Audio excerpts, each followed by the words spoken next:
Hi, I'm Jason Brennan. I'm the Flanagan Chair of Strategy, Economics, Ethics, and Public Policy at Georgetown University in Washington, D.C.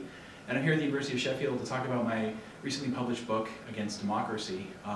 The provocative title has been to bring into the question, well, why do we value democracy? What good does it do for us, and why?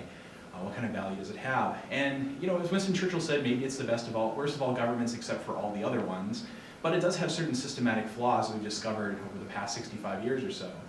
When we go and measure what voters know in most modern democracies, the results are pretty appalling. They know very, very little, and the lack of information affects their policy preferences. We can demonstrate that empirically.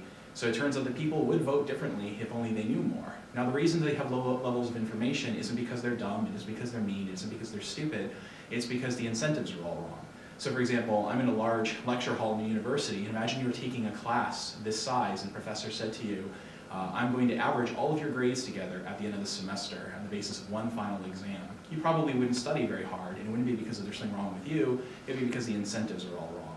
So this is the problem that plagues democracy. There's widespread political ignorance, and we get suboptimal government as a result. So the question is, are there alternatives to democracy that might be better? For example, one form of representative government called epistocracy is a system in which, say, everyone gets at least one vote, but some people might get more, or we might weight votes according to knowledge. Or alternatively, we might even replace democratic voting with something called a prediction market, which we can show is much better at making choices and making good, accurate predictions than any kind of aggregation, and even including polling experts.